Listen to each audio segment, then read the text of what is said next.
Good day! Are we digitally ready? This is the question that teachers and learners are probably asking right now.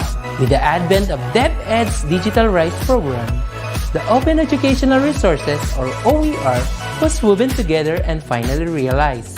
This project prioritizes the necessity to enhance the digital literacy skills of every teacher and learner in the country. Our OER mission is to connect the disconnected.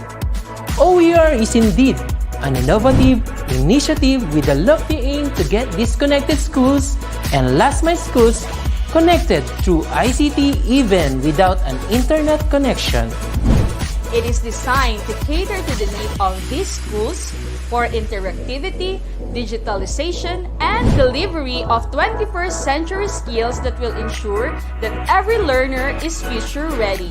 Join us in another training workshop and learn more about open educational resources, whose primary purpose is to provide support and assistance to learners and teachers in this rapid advancement of technology.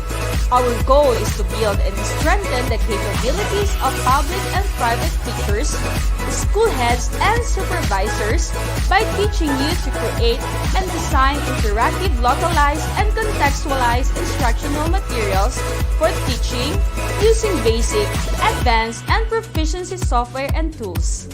Surely, this will be another exciting and engaging webinar training workshop. Together, let's all rise amidst this crisis. Para sa bata, para sa bayan, para sa guro. Sulong, ito kalidad!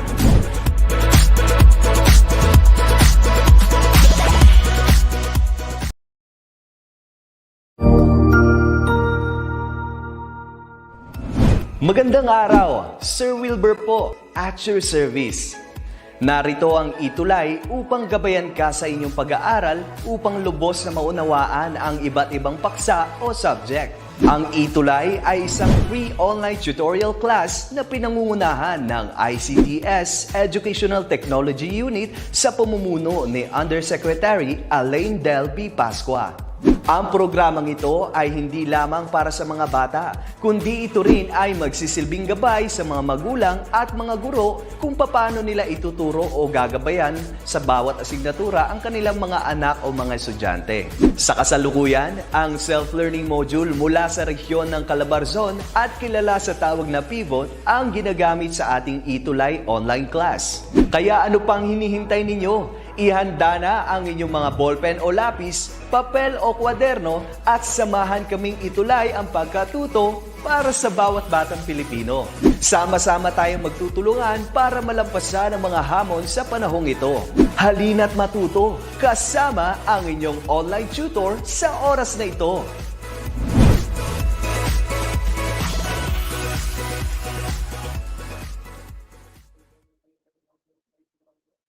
Hello! Good afternoon to all our parents, teachers, and learners all over the nation. Today, right at this moment, you're going to learn correct grammar and pronunciation. I am Tutor May for English 3. All right? So this will be the last day of our session. But that doesn't mean that we will not review the lessons that we had for the fourth quarter. I know you are excited to learn a lot of things today, but before we proceed to our review and a surprise later on, let's have the greetings of those students that put their messages on our comment section right now. Hello kay Yana Rain Leonardo of Talipayong Elementary School. Same with Olive Betinol. Hello. Hello din po kay Ma'am Corazon Sumalinog, kay Christopher Eliorim Jr., Nadine Ferrer, Aloha Esmanio, Annie Fernandez, Ryan Matthew Cobar, Grace Francisco, Joel Sean Jordan, Jing Jewel M. Bulataw. Ayan. At alam ko, hahabol ang iba sa ating klase ngayon. Kahit huling araw na natin ngayon, hindi ibig sabihin na hindi natin babalikan ang mga aralin na napag-aralan natin ngayong huling bahagi ng school year 2020-2021. I know the school year is the school has been very stressful. We accommodated a big change, but congratulations to all of us because we made it. We're so proud of ourselves because even though there has been or there is still the threat of pandemic, we are still learning. Kahit hindi man tayo nagkakakita-kita ng face to face, dito pa lang sa ETUlay, talagang ramdam ko yung inyong presensya. Hello po kay Sir Jodel Sestoso. Hi, sir. Okay. Hello din po kay Lord John Ray de los Santos. Ang alam ko, nagkasakit ka daw, Lord. Okay ka na ba? Okay, so ayun, let's proceed because this will be quite a long session because there are so many things and so many lessons that we will be reviewing right now. Okay, so let me present my screen. We will start first with our first lesson, and our lesson is about adjectives. Yes, okay. So when we say adjectives, these are the words that describe people, places, things, animals, and events. All right. So for our lesson or for adjectives, we have 3 degrees. The first one is positive, the second one is comparative, and the third one is superlative. Okay, so let's test. Can you think of 3 adjectives showcasing these degrees? Can you tell me on the comment section?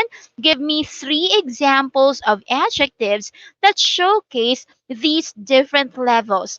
Positive, comparative, superlative. Tingnan natin kung meron pang talagang nakakaalala ng lesson natin for today. Okay? Tutor Judel, kumabati si Ryan ng good afternoon. So, kanina nakasama nyo sila Tutor Eugen, Tutor Nathan, Tutor Bernard, at Tutor Judel. 'Di ba? So, nagpaalam man sila sa inyo sa MAPE 3, hindi ibig sabihin no na hindi nyo na sila makikita. Meron pa tayong ETUlay Summer Camp. Okay? So, can we have answers on the comment section? Who can give me 3 adjectives displaying the 3 levels or degrees? Sabi ni Yana, happy, happier, and happiest. Thank you, Yana. That is correct. Okay. Happy is positive, happier is comparative, and happiest is in the superlative degree. Okay, so we have different ways to change adjectives to these different levels. Sabi ni Lord, nagpapagaling na raw siya. That's a good news, Lord. And I hope that you will be at the pink of your health soon. Okay, so let's go back. If you are changing an adjective to its comparative degree, we add the suffix er. Okay, when an adjective, if we want to change an adjective to its superlative degree, we add the suffix est. Kaya, kanina, meron tayong happy, happier, and happiest. But, if you would see, the word happy ends with letter Y, which will be on our second rule. If a word ends with Y, we changed it to I, then we add those suffixes. Again, comparative, ER, superlative, EST. Thank you, Rebecca. She gave another example. High, higher, and highest. But for some words, we put the words more and more or less, or most or least. Okay? So let's see if you can determine these adjectives. All right? We have 3 adjectives, and we will determine their superlative degrees and their comparative degrees. Let's start with the adjective in its positive degree, the word big. Thank you. Si Ian nagdagdag pa ng example, small, smaller, smallest. And kay Olive, low, lower, and lowest. Lord, meron siya example, beautiful, more beautiful, and most beautiful. Okay? So let's have the first one. Yes, very good. Bigger. in its comparative degree. How about the superlative degree? What's the answer? Very good, Ryan. Biggest. How about for the second item? We have the adjective sweet. Okay. So what are the comparative degree and the superlative degree of the adjective sweet? Can I have your answers on the comment section? All right. Okay. I am waiting. Sige, tingnan natin, di ba? We have a sweet apple. Very good, Chino. It's sweeter and sweetest. Okay, let's proceed to the third one. For the third item, we have the positive adjective thick. Okay, I think it's on yung tire. Okay, so what are the comparative degree and superlative degree of the adjective thick? Alright, thank you, Chino. Siya ang una kong nakitang sumagot ng tama. I know that you are also posting your comments, pero minsan kasi medyo nagkakaroon ng pagkakaiba-iba kung sino yung unang lalabas sa aking screen. So, ang unang lumabas sa atin ay si Chino. Yes, correct. It's thicker and the thickest. That's nice. Very good. Okay, let's have the next one. Ayan, hindi ko pa na ipapakita ang sagot. So let's proceed. Okay, there you go. I don't know why my screen is like that. Okay, so in some, if you would put these adjectives in sentences, remember that the comparative degree would use the word than. Example: she is more beautiful than. She got a Sheila got a lower score than Angel. See, comparative degree or a comparative adjective when used in a sentence would use the word than. Now, for the superlative degree, we use the word the. She is the most beautiful. She got the highest score in the exam. Okay, so don't forget that. If a while ago we had the words we have the words only, this one I'll just want to remind you how comparative adjectives and superlative adjectives are used in sentences. Okay, like for example, the girl is tall. And then, but how does, oh, nawala yung question. But how does the mother appear to be compared to her daughter? So, sentence is the mother is taller, comparative degree, than her daughter. Now, how about the father? How does the father appear to be compared to his wife and daughter?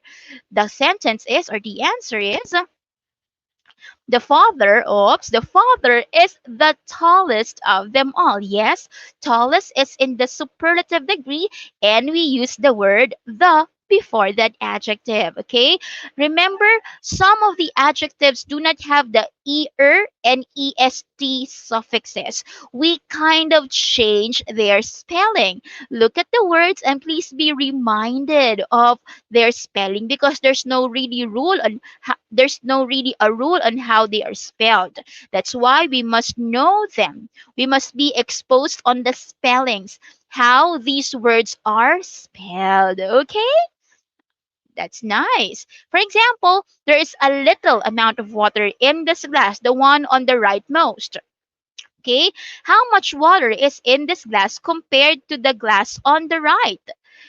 We know that there is less amount, mas konti kasi. There is less amount of water in the glass than the amount of water in the glass on the right. Now, yung pinakakonti na tubig sa baso, how much water is in this glass compared to all the glasses?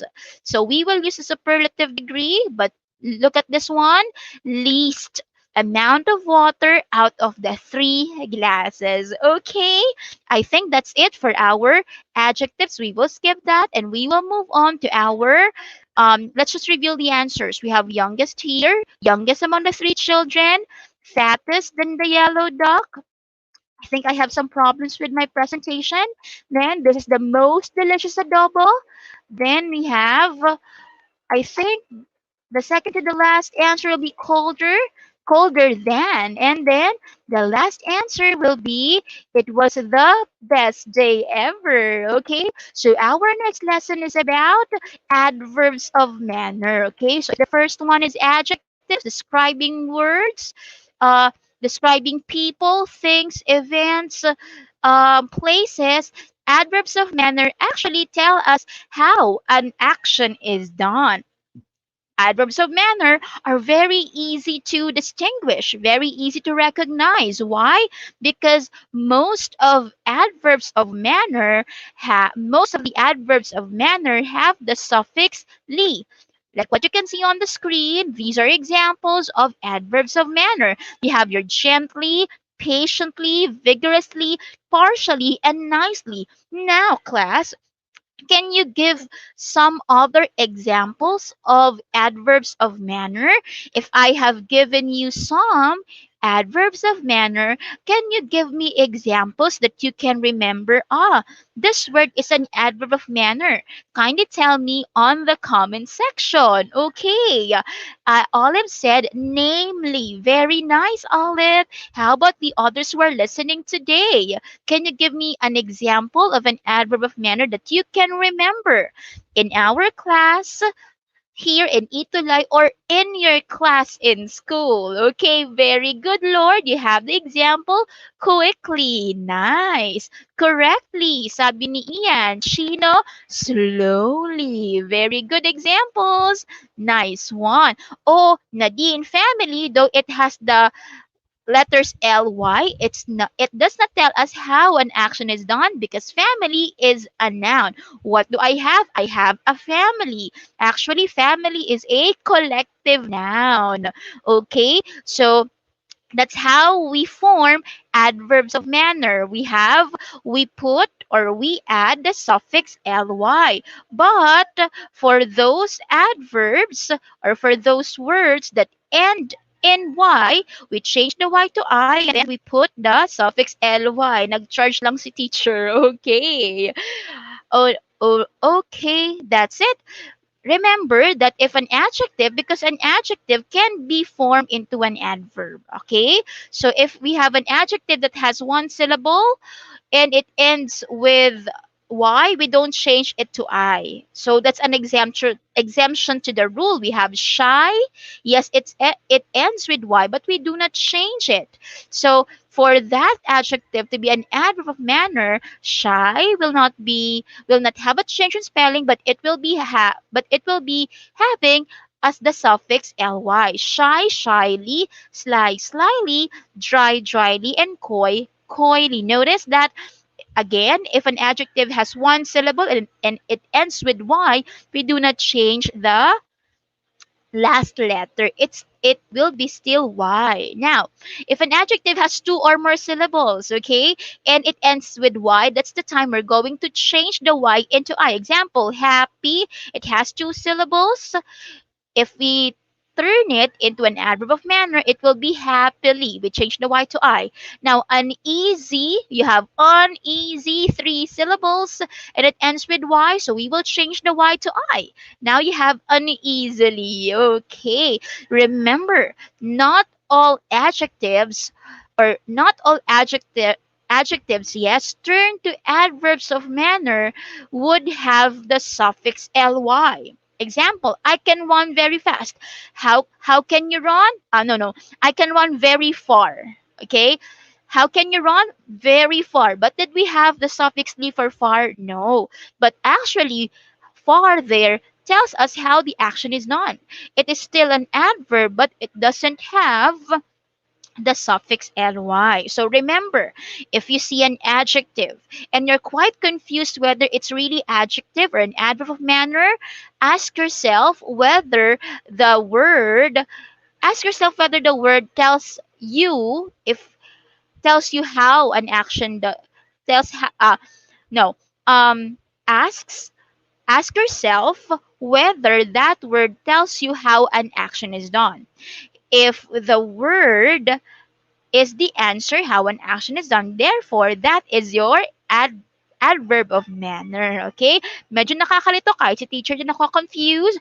Pero in time, I know you can do it.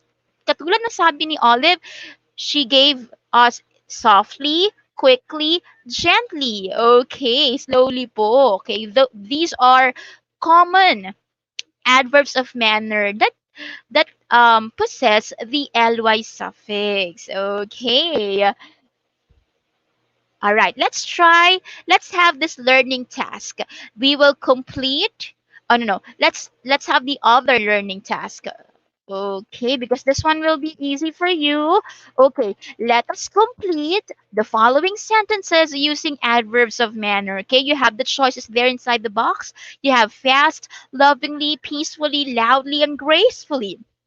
Okay, so we will use them to complete the sentences that you have there on the screen. Let's have number one, the baby sleeps blank. Based on what you can see on the picture, how does the baby sleep? Again, I use the question how. Very good, Chino.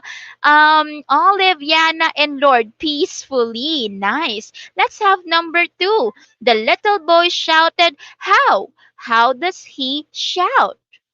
How does he shout?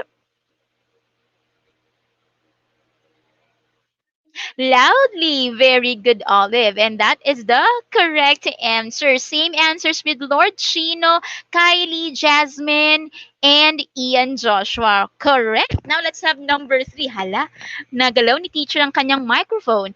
Based on what you can see on the screen, how does Riza dance? Riza dances blank. How does she dance? Can you dance like Riza?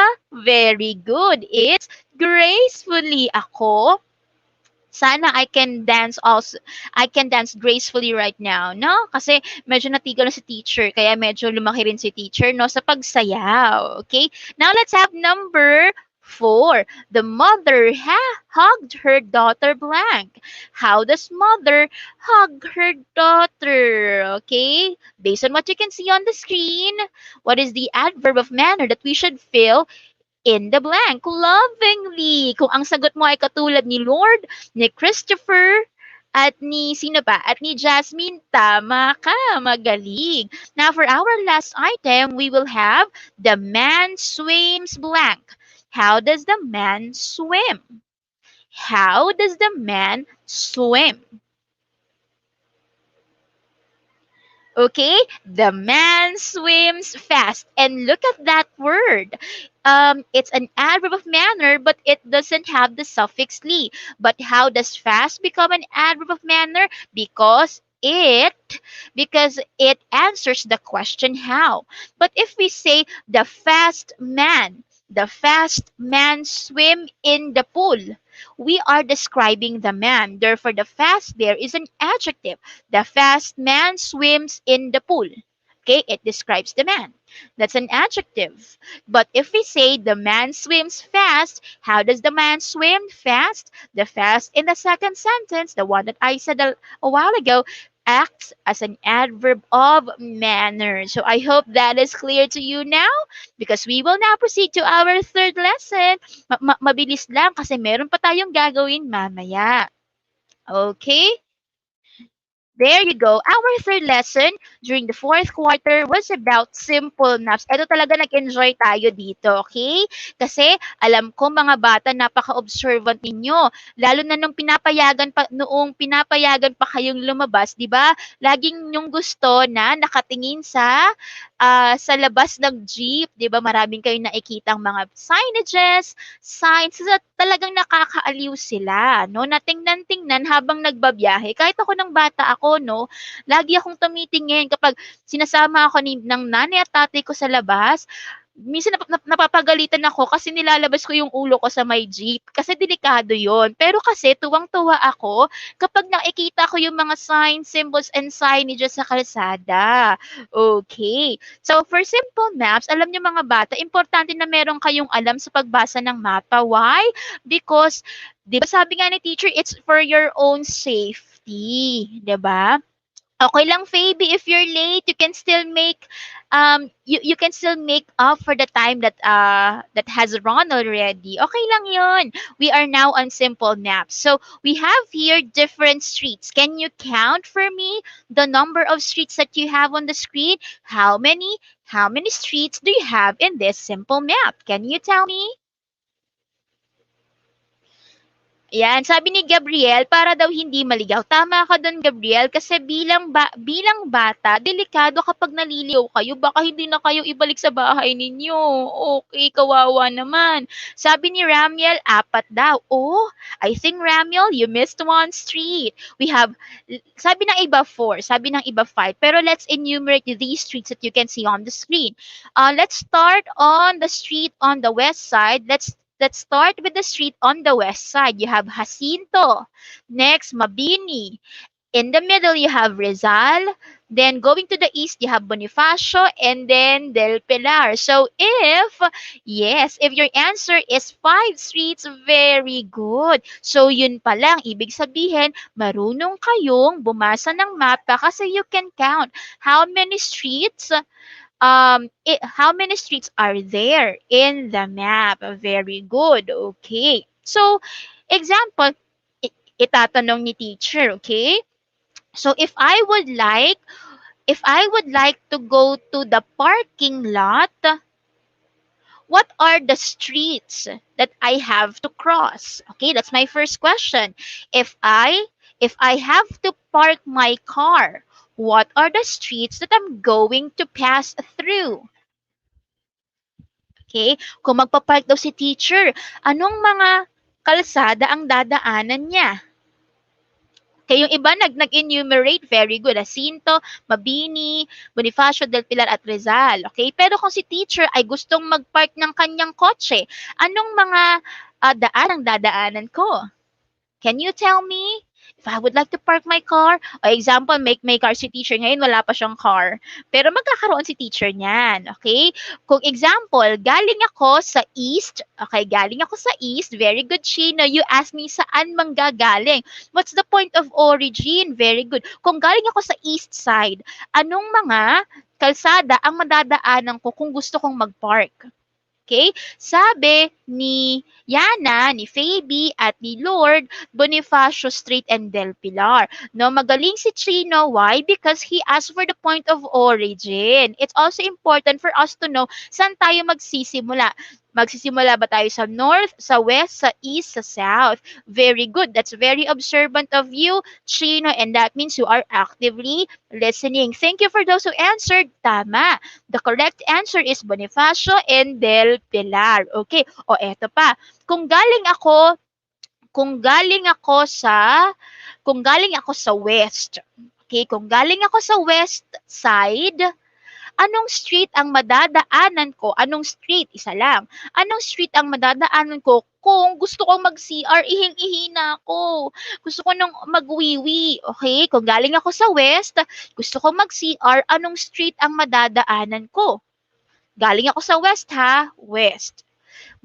Si teacher ay wiwiwi na, magna-number 1. Anong street ang dadaanan ko? Jacinto. Isa lang. It's Jacinto. Okay? Kasi pwedeng gumano na lang ako. Okay? The correct answer is Jacinto Street kasi galing sa west. At yung westmost street ay Jacinto. So, Jacinto lang ang madadaanan ko. Ang galing. Ibig sabihin, marunong bumasa ng simple map. Habang tayo ay tumitingin ng mapa, it's also important for us to know different signs on the streets. O ayan, sabi natin, maps tell us directions and it also provide us safety because we know where to go. Minsan kasi nakakatakot na magtanong kung kani-kanino, no? Especially if that is our first time to go to that place, ang hirap magtanong. Kaya mga bata, kung kayo ay pupunta sa isang lugar, tapos first time nyo doon, magtatanong kayo sa police, sa barangay tanod, wag kung kani-kanino. O kaya sa traffic enforcer, kasi mahirap na. Baka kasi iligaw kayo. Safety, no? Aside from giving us directions, maps also provide us safety, okay?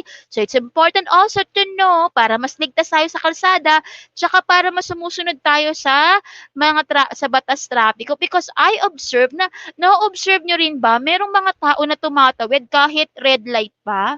Merong mga sasakyan na umaandar kahit red light pa? 'Di ba bawal 'yun kasi pinag-aaralan natin. Libas ng grade 1 kayo, grade 2, grade 3, pinag-aaralan natin that signs and symbols on the streets should be observed and follow. Okay? So, yung una, fire exit, doon tayo dadaan kapag may sunog. No eating, no drinking. O, sabi ni Ian, obey traffic rules. Oo, kasi iwas aksidente din. Minsan, na-aksidente tayo kasi di tayo sumusunod. Kaya dapat marunong din tayong sumunod sa mga batas trapiko at sa mga taong nagpapatupad ng ng batas sa kalsada. Okay? No smoking. Yung isa naman, merong manhole.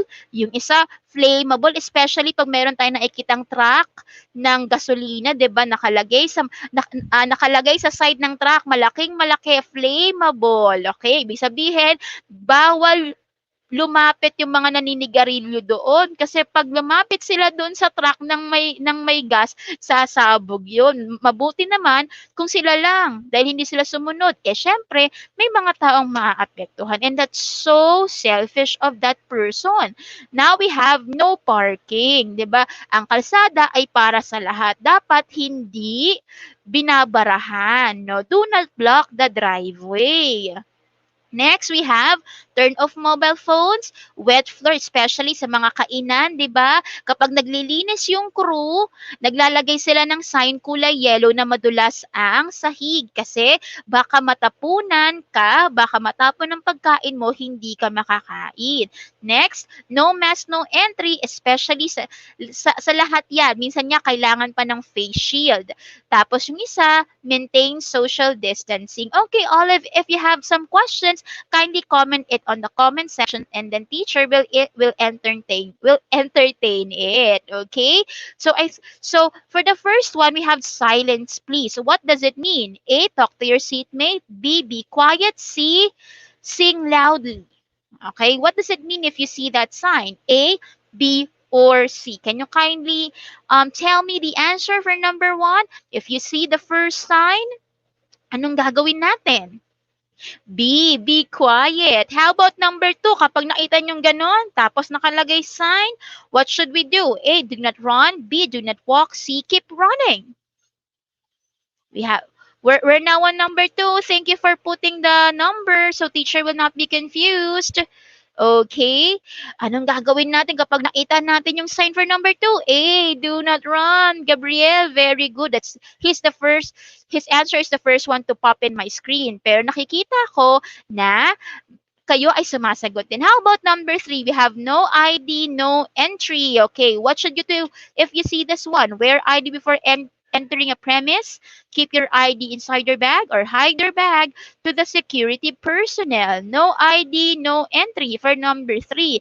Very good, Chino, Yana, Andre, Gabriel, and Olive. Andre and Armel, Fabi. It's A, wear ID before entering a premise, lalo na kung papasok sa school. How about number 4, pedsing? Di ba ginamit natin to as an English trivia of the day? What do you mean by pedsing? Kapag nakita mo yung pedsing na yan, ano ang gagawin mo?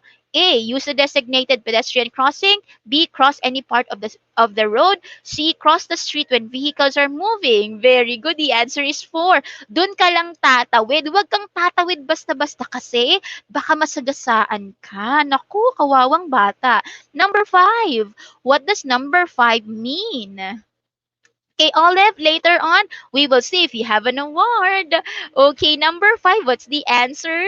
Ano ang gagawin kapag nakita ang sign na yon? Okay, very good, Chino. Pedsing means pedestrian crossing. At dun na kayo tatawid, ha? Huwag tatawid basta-basta kasi baka masagasaan. For number 5, it's B. Dahan-dahan, decrease their speed. Very good. Ang galing-galing naman talaga. Okay, so these are the answers being revealed to you now on the screen. Now we have our simple graphs tables, and pictographs. Okay, alam ko na-enjoy nyo rin tong lesson na ito. Kaya re-reviewin lang natin ng mabilis. Okay? So, we have here, ayan, ayaw gumalaw ng screen or presentation ni teacher. What do you call this visual information or visual organizer that has rows and columns? Okay, can you tell me? Eto madali lang to because you have rows. Ibig sabihin yung pahalang, horizontal, and columns, yung vertical. Okay, anong tawag po dito? Very good, Yana. It's a table. Ang galing naman ni Yana at ni Lord. Nakita ko agad ang mga sagot nila. Ang bilis naman nilang mag-type. Okay, alam ko iba hahabol. Katulad ni Liam. Ayan, humabol. How about this one? What kind of graph is this that uses bars with different lengths? Okay, magkakaiba sila ng haba. Yung isa, medyo maliit, medyo maikli. Yung isa, mataas. Okay, what do you call this graph? It's a table graph. Look at the boxes. It's a bar graph. Kung ang sagot na ay parehas kay Lord, kay Ramiel, kay Kylie, kay Phoebe, kay Ian, very good. It's a bar graph. Ang galing naman ng mga bata. Nakakapag-remember pa ng past lessons. And the next one is, what kind of graph is this that uses pictures? Diba sometimes, the picture would stand for a value. Okay, example, 1 banana is equal to 5. 1 apple is equal to 10 apples. 1 cherry is equal to 50 cherries. Ibig sabihin, siya yung key.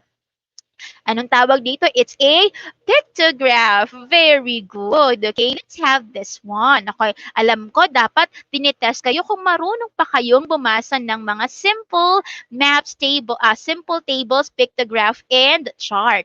Now we have here, Ramirez family donated face masks to their neighboring barangays as part of their advocacy to prevent the spread of virus. Ngayon, nakita mo, each box is equal to 10 boxes. Okay? Tandaan natin yan ha. 1 box is equal to 10 boxes. Kaya naman, sagutin natin ito. What is the title of the pictograph? Okay? So, let's see. We have 5 barangays here. Masagana, Pag-asa, Masikap, Matulungin, and then Payapa. Okay? So please give me the title of the pictograph that you can see on the screen. What is the pictograph all about? Tingnan natin. Oh, Eden, it's pictograph. There's no H, it's P-I-C-T-O, and then the word graph. Okay, very good. If your answer is like Gabriel's, donated face mask of Ramirez family, same with Yana, very good. That's the title of our pictograph. Okay, may mga humahabol katulad ni Chino at ni Lord. Ngayon, tingnan natin. Teacher May will not base her questions on the questions as you can see on the screen. I will be giving you the questions. Now, let's see. How many boxes were donated in Barangay Pag-asa? Can you tell me how many boxes of face masks were donated in Barangay Pag-asa? If 1 box is equal to 10, ilan ang naibigay sa Barangay Pag-asa? Can you tell me? Okay, sabi ni Gabriel 40. Very good because we have 4 boxes. Let's multiply it to 10. 10, 20, 30, 40. 40 boxes. Now, which barangay has the most number of received face mask? In Filipino, anong barangay ang nakatanggap ng pinakamaraming face mask? Again, in English, which barangay received the most number of face masks? It's Barangay Payapa. Kung ang sagot nyo ay katulad kay Lord, kay Chino, tama kayo. Now, ilang boxes ba ang meron sa Barangay Payapa? How many boxes were donated in Barangay Pag-asa? Can you help me count it? Kaya hindi lang tayo magbibilang. By addition, magmumultiply din tayo. Tingnan natin, ilang boxes ba ang meron sa Pag-asa? No. Yes, but the total, di ba? 1 box is equal to 10. So, ilan lahat? Okay, may sumagot ng 7, but we will multiply it to 10. So, 10, 20, 30, 40, 50, 60, 70. Very good. The answer is 70 boxes. That's why it received the highest number of boxes out of all the 5 barangays. O, di ba? Gumamit din tayo ng superlative, highest number. Okay? Adjective in the superlative degree. Next, we have informational text. Ito madali lang naman to because an informational text is a text that gives us information. Okay. So gumamit tayo ng iba't ibang visual organizer for us to know the most important information in the text that we read. You can use bulleted lists or also a concept map. Huwag kakalimutan kasi nakakatulong sila sa pag-sort out ng most important information. Okay? Now we will go down to the last two lessons that we had in the fourth quarter. We have the vowel digraphs. Okay, vowel digraphs are those words that have sila yung mga salita, these words have two letters but they produce one sound. Example, you have your nail. You have your A-I, but it produces the long A sound.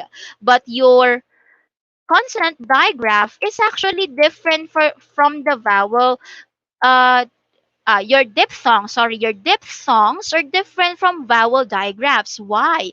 Because if vowel digraphs have two letters but produces one sound, vowel diphthongs have two letters and they produce two sounds. Okay, so example, you have your OI and OY. It produces OI. See? Two sounds. Now you have your OU and OW. The sound that they create is ow. And wa. Ow. See? There's a difference between vowel digraphs and vowel diphthongs.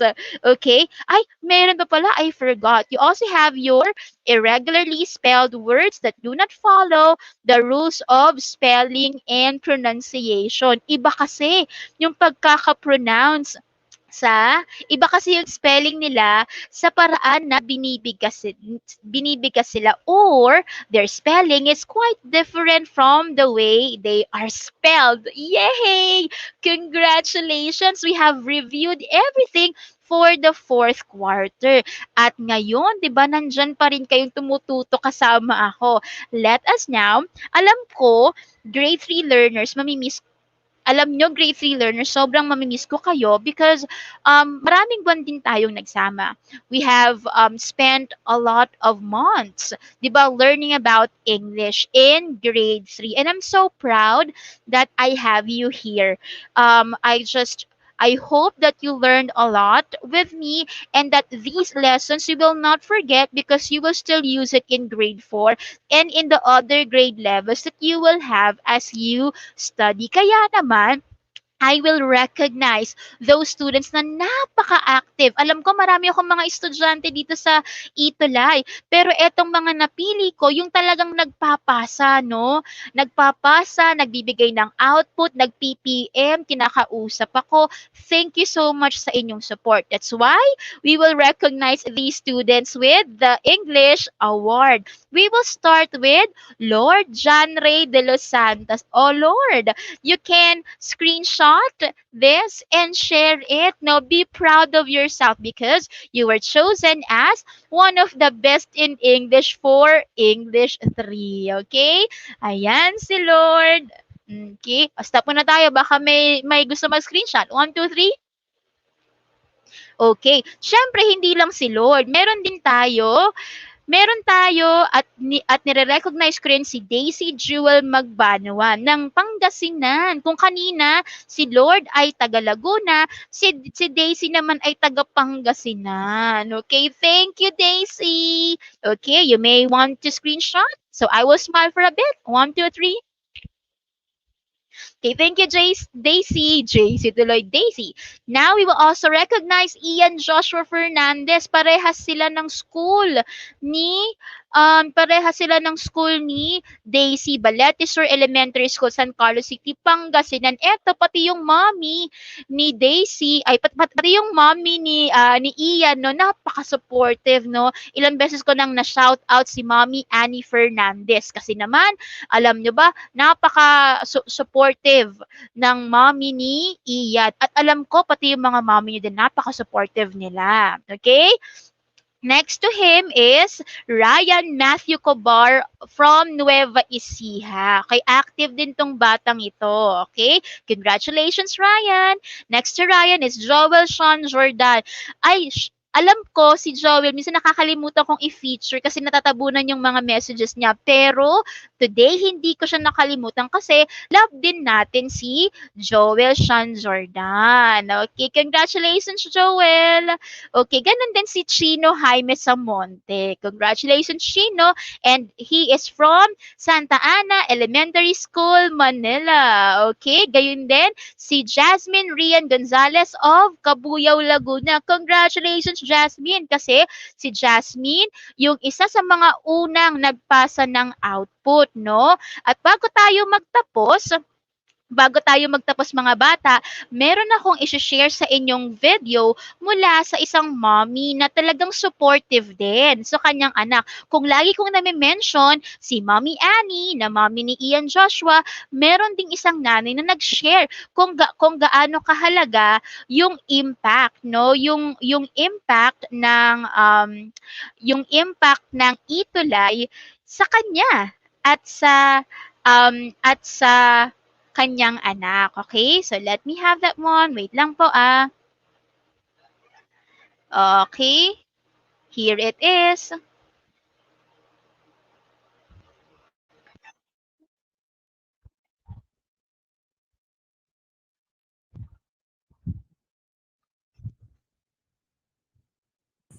Hi po, ako po si Jingle Bulataw, ang Mama Daisy Jewel Magbanwa. Nagpapasalamat po ako sa ETUlay Online dahil kahit nasa bahay lang anak ko, napag-aral siya ng maayos at nakikipagsabayan sa mga classmates niya. Maraming salamat dahil Parang huminto ata. Okay? marami kayong natutulungan mga kabataan kahit pandemic. Maraming salamat sa pagtatyaga ninyo na tulungan ang mga kabataan tulad ng anak ko. Maraming salamat sa buong buo ng ETUlay Online. God bless at salamat po. Okay, thank you, Mommy. Hi po. Okay, thank you, Mommy, sa iyong message. Kung hindi na-feature, wag magtatampo kasi yung mga na-feature natin, ang tagal-tagal na nilang nagpapasa ng output. Kaya naman sila pinili.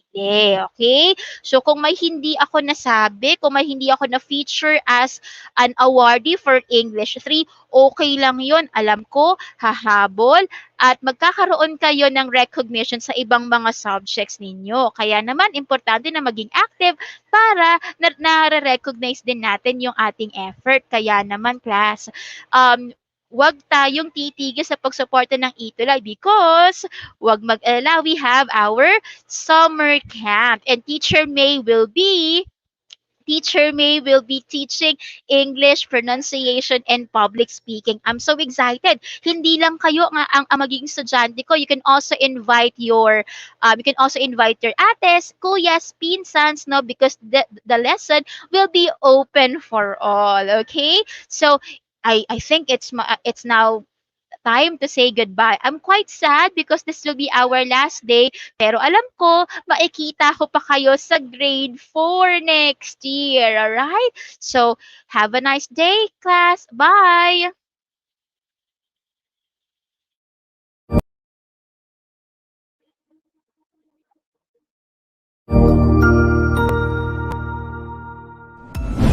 Sigurado ako na marami ka na namang natutuhan sa ating ETUlay tutorial session ngayong araw. Tandaan, ito ay hindi lamang para sa ating mga mag-aaral, kundi pati rin sa ating mga minamahal na guro at mga magulang na kaagapay natin para maituloy ang pagkatuto sa kabila ng nararanasang pandemya. Patuloy ding sumubaybay sa DepEd TV para sa mga araling ginawang video episodes. Mapapanood ito mula Lunes hanggang Sabado, alas 7 ng umaga hanggang alas 7 ng gabi sa inyong mga telebisyon. Abangan bukas mula 1:00 ng tanghali ang iba pang aralin sa ating ETUlay free online tutorial session sa Filipino. I-like and subscribe at manatiling nakasubaybay sa ating ETUlay tutorial session sa DepEd Edtech Unit FB page at Educational Technology Unit channel sa YouTube at sa DepEd Tayo at DepEd Philippines social media accounts. Paalam!